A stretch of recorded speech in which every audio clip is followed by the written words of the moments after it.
जय शिवराय. भारतीय जनता पक्ष आणि त्यांच्याशी संबंधित असलेल्या संस्थांची एक अहमहिका जणू काही लागलेली आहे की इतिहास वेगवेगळ्या पद्धतीने कसं सांगितला जाईल आणि एक इतिहासाचं पुनर्लेखन करण्याचा हा जाणीवपूर्वक प्रयत्न आहे की अनावधानानं होत आहे हे खरं तर कळत नाहीये.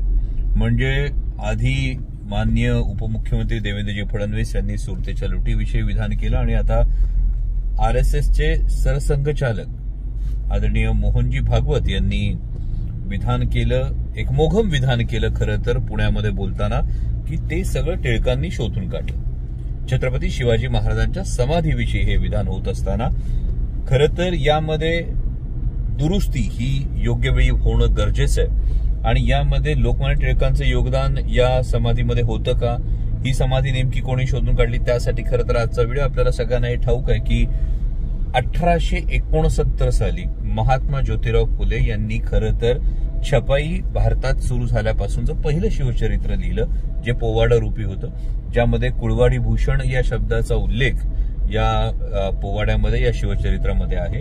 आणि 1880 साली महात्मा ज्योतिराव फुले यांनी रायगडावरची छत्रपती शिवाजी महाराजांची समाधी ही शोधली.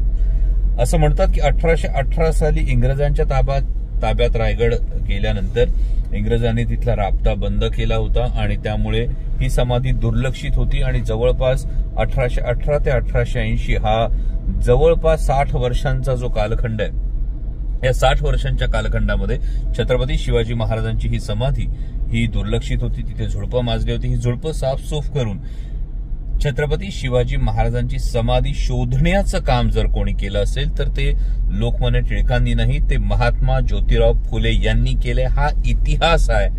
आणि ही समाधी बांधली कोणी होती तर सुरुवातीला ही समाधी छत्रपती संभाजी महाराजांनी, शंभूराजांनी ही समाधी बांधली होती आणि त्यानंतर 1818 ते 1880 या काळामध्ये ही समाधी झाडाझुडपांनी वेढली गेली होती. ती झाडझुडपं साफ करून ही समाधी लोकांच्या निदर्शनास आणून देण्याचं काम हे खरं तर महात्मा ज्योतिराव फुले यांनी केलं.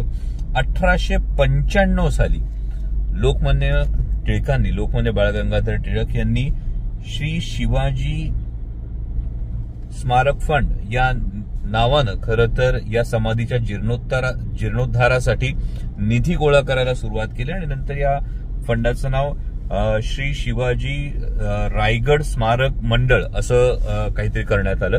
परंतु समाधीमध्ये लोकमान्य टिळकांचं समाधीच्या जीर्णोद्धारामध्ये हे नक्कीच योगदान आहे, हा फंड सुरू करण्यामध्ये योगदान आहे.